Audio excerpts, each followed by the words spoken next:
Have you ever heard of the Sallow man? That's what Timmy Morrison asked me in 7th grade. Timmy was my best friend. We did nearly everything together. It was Friday. We were sitting in lunch period discussing what we were going to do when he came over to stay the night after school. No, what the hell's that? I asked him, rolling my eyes because I figured this was going to be another one of Timmy's stories that his sister told him. Timmy put on that face he'd always put on when he was talking about something that someone hadn't heard of before. My sister told me about him. She said he comes to you if you say some words in front of a mirror. I don't remember it all, but I wrote down what she told me. I figured we could try it out at your house. I rolled my eyes to make it seem like I thought it was childish. But in truth, I was interested. Creepy stuff like that always interested me, even though I knew it wasn't real. I just like hearing the stories.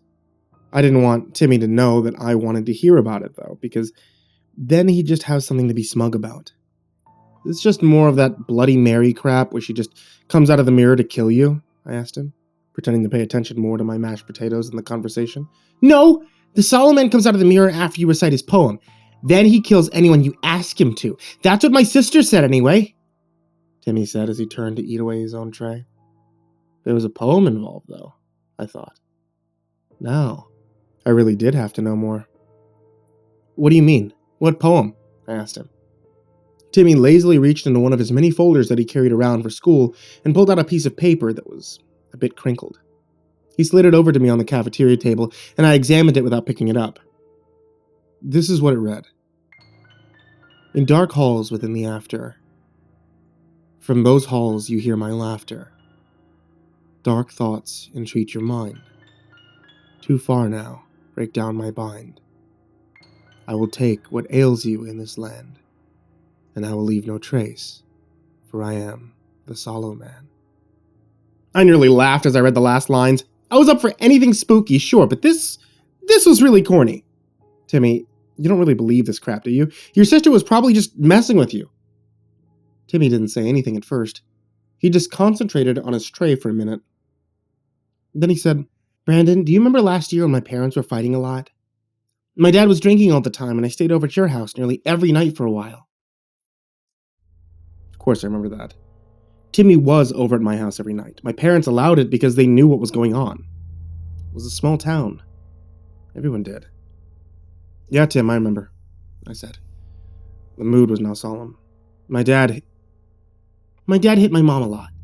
And whenever me or my sister were at home, he'd call me a bastard. He would call my sister a whore. It was a nightmare.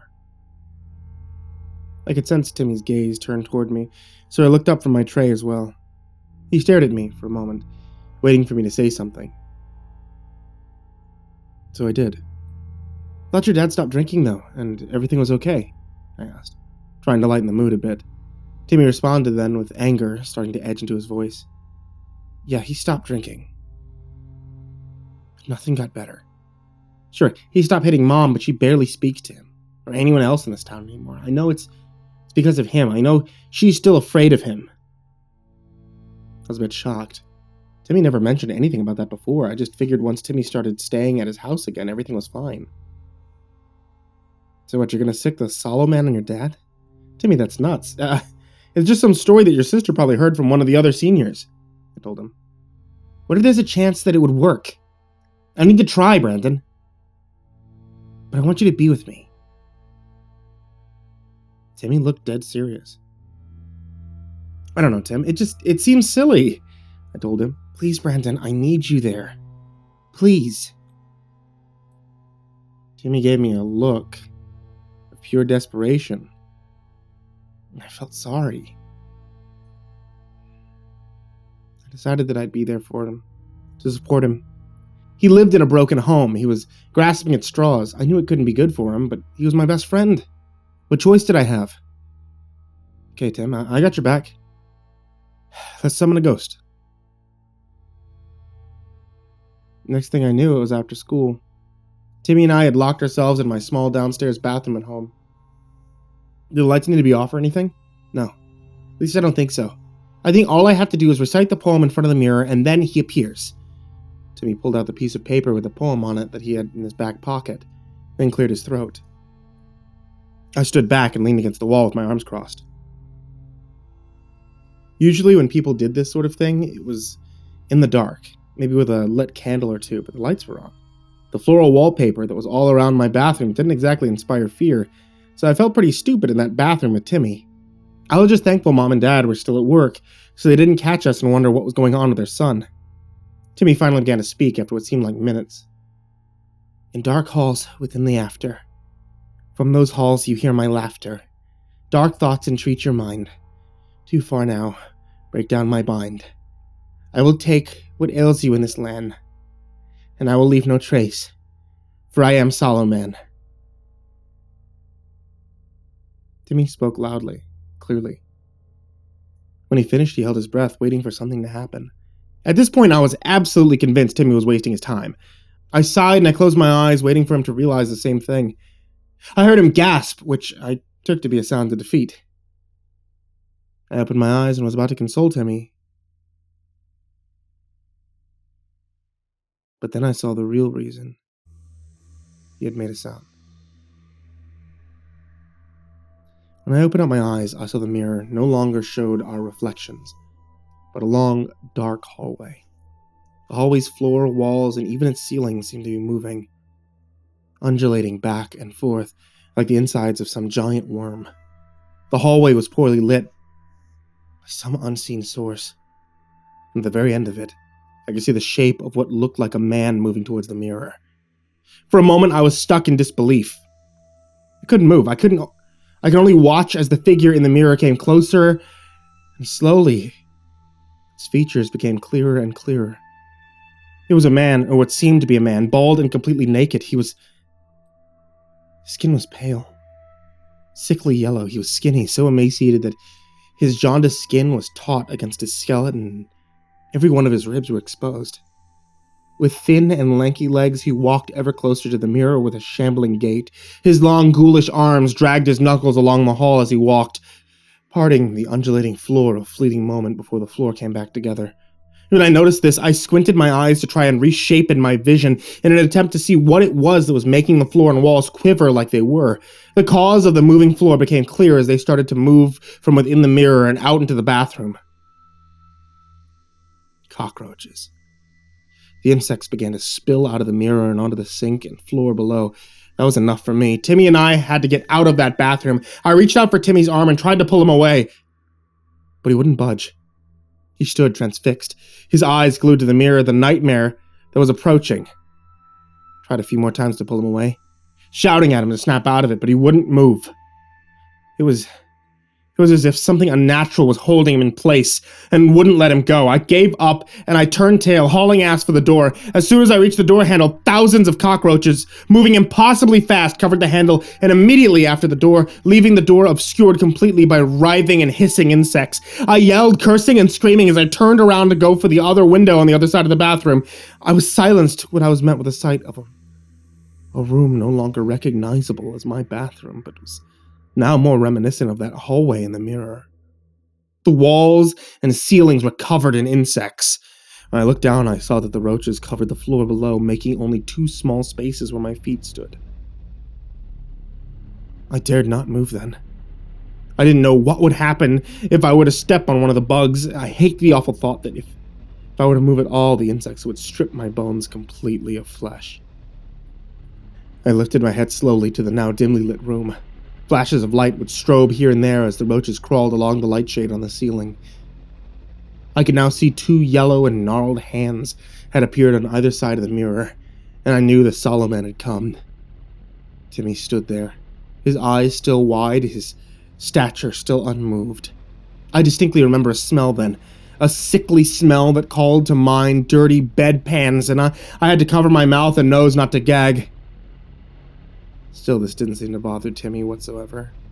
When the awful smell came, so too did the Sallow Man's head emerge from the mirror. His bald head was face downward, and his neck stretched far into the room until his head was inches in front of Timmy's face. A voice came then, a hissing voice that seemed to come from the insects and echo all around the room. "Who is the one to be taken to the after?" the voice said. Timmy moved then, for the first time since he recited the poem, by smiling a wide and unnerving grin. "My father," Timmy said, loud and clear as if delivering the death sentence himself. In retrospect, I suppose he was. There was a murmuring sound then, as all the insects began to vibrate loudly. Then after a moment the insects parted and swarmed around the walls to the left of the mirror, and a man, who I recognized to be Timmy's father, rose from within the wall of swarming bugs. His face was pale, his eyes were wide with fear. The insects were swarming him, presumably pinning him to the wall. I'm sure he would be screaming if the cockroaches weren't covering his mouth. "This is the one to be brought into the after," that awful hissing echoed again, entreating an answer from Timmy. Without breaking his grin, Timmy said, "Yes!" As if heeding the call, Timmy's word. The insects then began to swarm onto Timmy's father's mouth. His eyes showed his desperate fear as thousands of cockroaches began eating him from the inside out. I would say it was gruesome, but the insects were quick with their work. They devoured every bit of Timmy's father within seconds, leaving nothing left. Had my eyes not been glued to what was happening, I might have blinked and I would have missed it. I looked back to Timmy, who had a satisfied and almost relieved look on his face, but his look soon became one of terror as Sallow spoke once more. "Now you will join me in the after, boy. Such is the price to be paid." Timmy didn't move at all, save for the horrified shock that crawled over his face. I don't know if it was terror that kept him in place or if it was the Sallow man, but Jesus Christ, I wish I didn't see what happened next. The Sallow man lifted his head slowly, revealing a face that had no features, no eyes, no nose, no discernible marks whatsoever as far as I could tell. The only thing there was a mouth. The Sallow man's lips, like the rest of him, were stretched tight, making his human-like and yellow teeth seem bigger than they were. Stunned into helplessness by my own fear, I could do nothing but watch as the Sallow man's jaw unhinged and stretched to an impossible size. He then reached for Timmy and grabbed him, picking him up just as easily as if he weighed nothing at all. The Sallow man then shoved Timmy into his mouth hole. Just like that. Gone. Impossibly, my best friend was thrown into that awful ghoul's throat. I didn't even hear Timmy scream as the thing swallowed him. Tears were falling from my face freely as the Sallow man closed his maw and turned his attention towards me as the insects began to retreat into the mirror and behind him. Just before the Sallow man disappeared behind the mirror, he smiled at me. I could feel his eyes that he did not have, burn into me. A buzzing sound filled my ears then, and I began to faint. And just before I hit the ground, I saw the Sallow man duck his head back in the mirror and disappear. My mother arrived home from work at around 4 o'clock. She found me on the bathroom floor, passed out with the door closed. When Mom woke me up, my head was hazy. It took me a moment to recall what had happened. It was hard to think with Mom asking me over and over if I was okay, but when I remembered, I became frantic, telling her something had happened to Timmy and he disappeared. But I left out the part about the Sallow man. My mother looked at me like I was crazy. "Who's Timmy, dear?" she asked with a raised eyebrow. "Mom, you know Timmy. He's my best friend." "You made a new friend? What do you mean he disappeared?" I started to tell her that Timmy had been my best friend all my life. I was going to tell her that he had stayed over almost all of last year, but a sinking feeling in my stomach stopped me, and I pushed past my mother to the house phone. I was going to make a call to confirm my suspicion, but I hoped on a hope that I was wrong. I dialed Timmy's number, and his mother answered. "Hello? Hello?" I took in a deep breath and asked, "Hello, is Timmy there?" "I don't know any Timmy, but maybe you have the wrong number, sweetie." Timmy's mother sounded much happier than I had ever heard her before. It wasn't enough to stop the tears from forming in my eyes, but it did prompt the next question I asked. "Are you married?" I asked, knowing how silly it sounded, but I had to know. No, but I don't see how that's any of your business. Does your mother know you're using the phone?" I didn't reply. I just hung up. I turned and went up to my room, dodging all my mom's questions, and I went straight to bed. As I lie there, I thought hard about everything that had happened. I wondered if Timmy would want things this way. It was clear from the look of terror on his face that he had no idea he would have to pay such a hefty cost. I wonder if Timmy's sister knew about the part of the deal, if she left it out on purpose, or if she just didn't think it mattered, because after all, it was just a stupid poem. But the biggest question that I kept asking myself was if Timmy was still alive. I saw that thing swallow him whole. Was it possible, in whatever world he was in, that he was still there with the Sallow man? I hope not, but hopes or not, I got my answer when Monday morning came. In class, all I could do was stare at Timmy's empty seat, and it was making me sick thinking about it. I asked my teacher if I could use the restroom, and was excused. I went straight to the sink once I made my way to the bathroom, and I turned on the tap. I turned the hot water on all the way and began to splash water onto my face.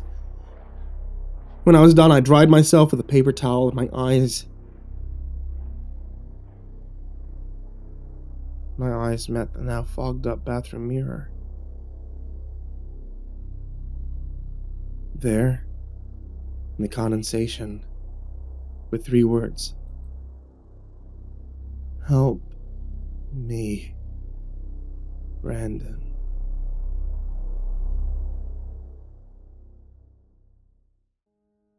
Hey there once again, kids, it's me, MrCreepyPasta, and I just wanted to give you a big thank you for watching tonight's video.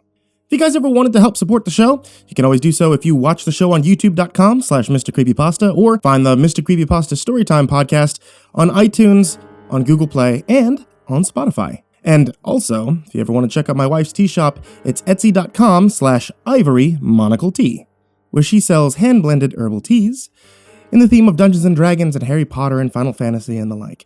You can find the link for it, as well as many, many, many other links in the description down below. And, drumroll please, a big, big, big thank you to everybody supporting me at patreon.com/MrCreepyPasta.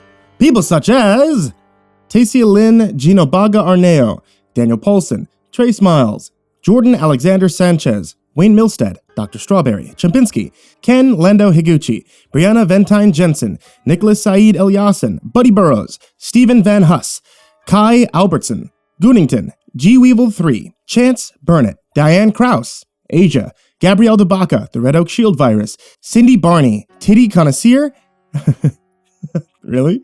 Titty Connoisseur? Melissa Sweigart, Dante Rowe, Last Blade Song, Cross Rights, The Ginger Bros, Eliminator 86, Andrew Steinberg, Jason Sistma, Holy Realm, and Rafael Rodriguez. Thank you so much to you guys out there on Patreon, to all of you listening to either the podcast or the YouTube show. And that is everything, guys. Thank you so much for listening, and sweet dreams.